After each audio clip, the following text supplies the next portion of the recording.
Besar Fakultas Kedokteran UI dan juga Ketua Umum ID memberikan masukan kepada DPR agar pembahasan omnibus tentang Undang-Undang Kesehatan ini benar-benar mampu menyerap dan mengakomodir. Kita memang butuh banyak spesialis, sangat banyak, kita butuh banyak dokter, tetapi para guru besar ini mengingatkan agar standar dan pengawasan kualitas itu betul-betul terjaga. Bahwa RUU ini akan kami selesaikan secara konstruktif dan bertanggung jawab terhadap semua kebutuhan masyarakat dan pemerintah. Ya, karena RUU ini harus bermaslahat untuk masyarakat dan juga bisa digunakan oleh pemerintah untuk memperbaiki semua kondisi-kondisi yang sebelumnya kurang bermanfaat.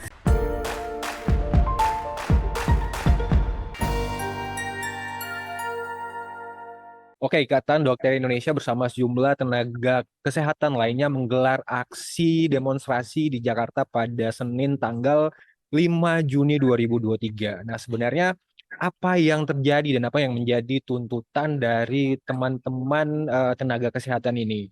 Nah, saya sekarang lagi bersama dengan Pak Mahesa Pranadipa. Mas Mahesa, apa sih yang sebenarnya yang menjadi dasar teman-teman dari ID ini menolak RUU kesehatan? Ya, mungkin saya koreksi dulu, kita bukan menolak sebenarnya. Karena pembahasan RUU kesehatan ini kan awalnya sudah keluar dari Badan Legislatif DPR di bulan Februari, dan kami melihat RUU yang terbit di Februari itu ya 70% substansinya tidak ada masalah ya. Hanya tinggal beberapa persen saja substansi yang memang menjadi bermasalah terkait dengan isu masyarakat dan isu profesi. Sehingga kami melihat kemudian ada prosedur-prosedur dalam pembentukan perundang-undangan yang mungkin perlu dikoreksi dan juga substansi yang juga perlu dikoreksi. Nah, aksi jilid pertama yang lalu di tanggal 8 Mei 2023 sebenarnya kita menginginkan satu saja, tolong pembahasan ini jangan tergesa-gesa. Jangan tergesa-gesa dan libatkanlah stakeholder-stakeholder yang terkait.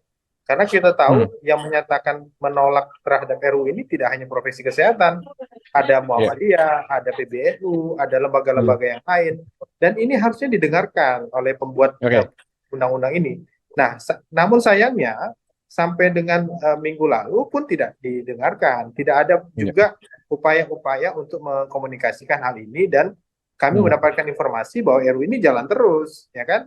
Sehingga dengan terpaksa lah dilakukan aksi damai tanggal 5 Juni hari ini.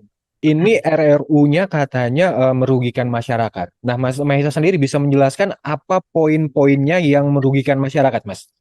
Wah, kalau dijelaskan satu persatu banyak sekali ya, karena RUU ini berisikan 400 pasal lebih, ya. Artinya kalau kita kupas satu-satu akan banyak sekali. Tapi kami membagi dalam 3 isu utama saja. Pertama, isu kemanusiaan. Isu kemanusiaan itu ada terkait dengan beberapa isu terkait dengan aborsi, kemudian isu transplantasi organ, bedah mayat, ya, ada banyak beberapa isu yang lain. Kan dulu pernah terkait dengan norma agama hilang dalam RUU. Anda bisa bayangkan kata norma agama yang tadinya ada di undang-undang, setiap undang-undang yang menyangkut hal-hal yang berkaitan dengan norma agama itu selalu ada, tapi ini hilang. Tapi kemudian dibalik muncul kembali. Kemudian isu yang kedua itu adalah isu tentang ketahanan. Ketahanan itu bicara tentang adanya upaya-upaya mendatangkan dokter dan tenaga kesehatan asing dari luar negeri tanpa adanya proses adaptasi atau seleksi kompetensi yang saat ini berlangsung. Kemudian ada isu terkait dengan keamanan. Keamanan itu bicara tentang misalnya contoh ada pasal-pasal berkaitan dengan data kesehatan yang bisa ditransfer ke luar negeri. Padahal data kesehatan ini penting. Kita punya undang-undang perlindungan data pribadi loh, ya kan?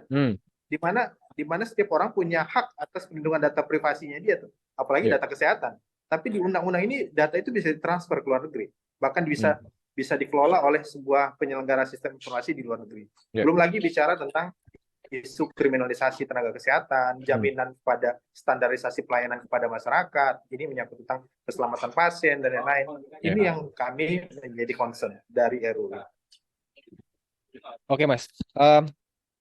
ada juga kabar bahwa RUU ini tidak melibatkan pihak dari teman-teman ID dan tenaga-tenaga kesehatan lainnya.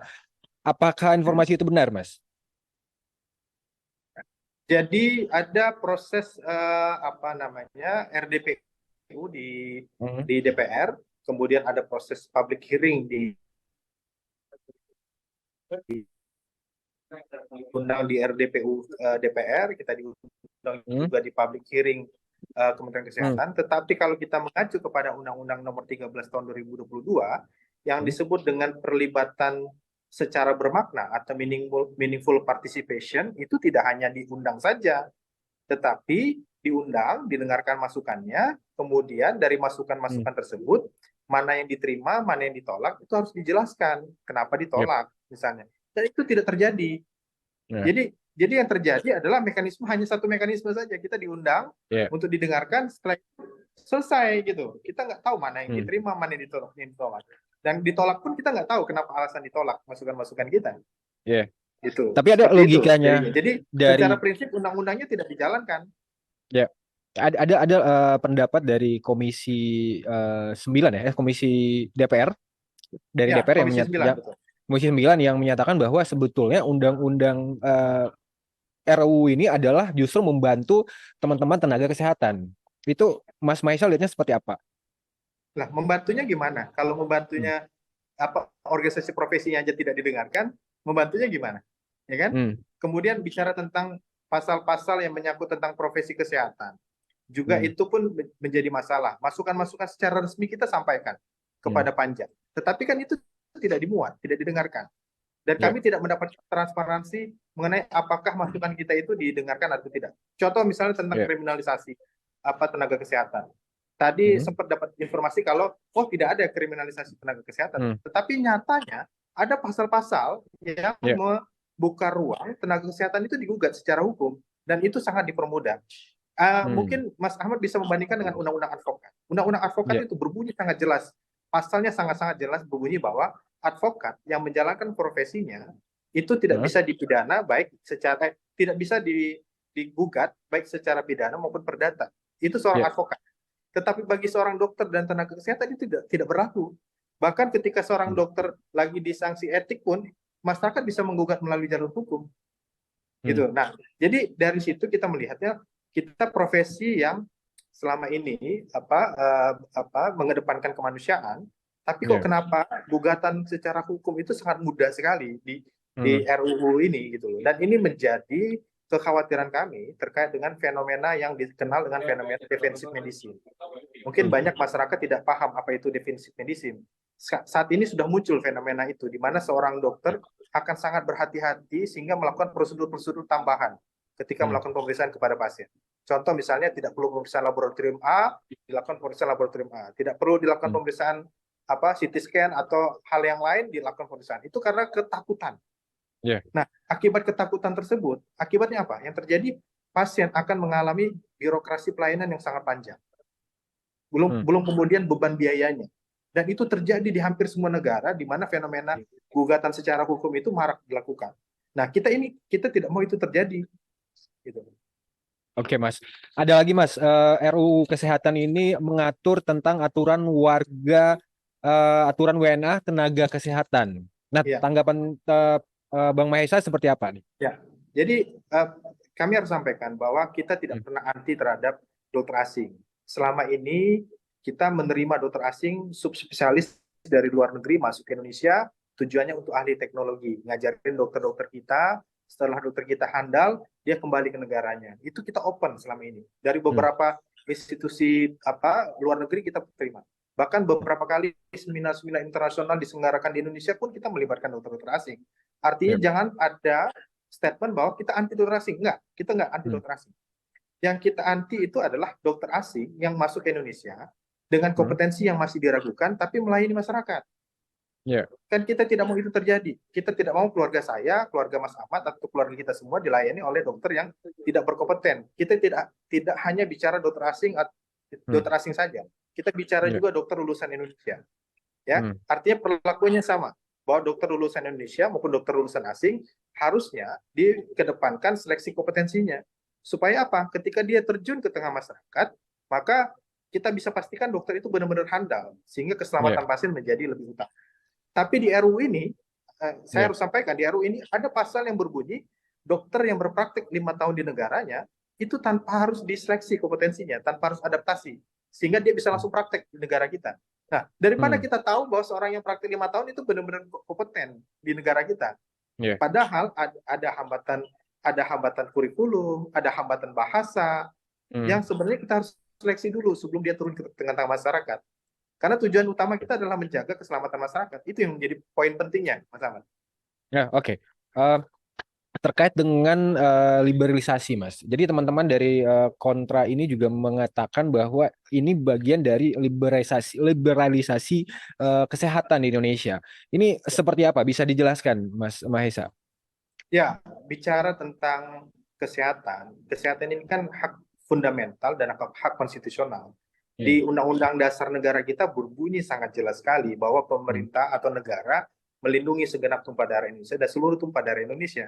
Kemudian di pasal 34 berbunyi bahwa negara bertanggung jawab menyediakan pelayanan kesehatan yang layak bagi seluruh rakyatnya, termasuk juga menyediakan tenaga kesehatan yang layak. Ya.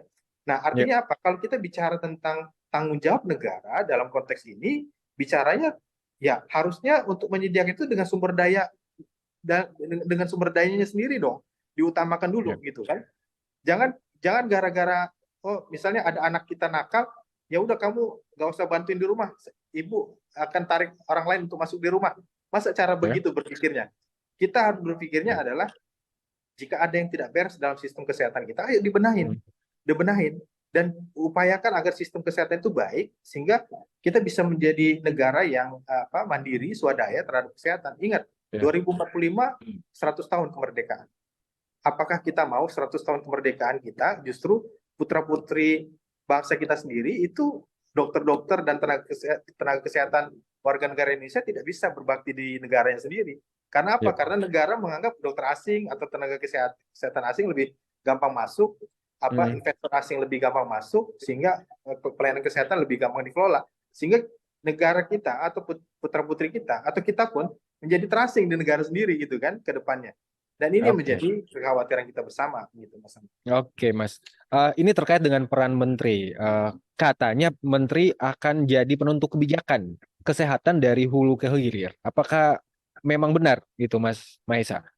Ya, jadi memang kami agak mempertanyakan. Awalnya undang-undang ini didorong untuk mensimplifikasi sistem kesehatan.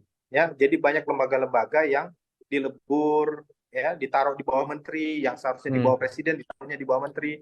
Tapi kemudian di RUU ini muncul adanya komite sektor kesehatan, muncul lembaga baru, di mana lembaga ini leadernya itu adalah Kementerian Kesehatan, di bawahnya ada banyak lembaga-lembaga pemerintah, sehingga semua urusan-urusan itu nantinya dibebankan kepada pemerintah. Itu loh. Ini kita kembali kepada sekitar 20 tahun yang lalu, Mas. Oke. 2004, adanya Undang-Undang Kesehatan tahun 2009, semuanya dihandle oleh pemerintah saat itu. Dihandle oleh Kementerian Kesehatan. Izin praktek, semuanya itu dihandle oleh Kementerian Kesehatan. Akhirnya Kementerian Kesehatan merasa, wah ini terlalu besar bebannya, karena PR pemerintah itu terlalu besar. Ada PR tentang penyakit menular yang belum selesai di Indonesia. Penyakit tidak menular yang belum selesai di Indonesia.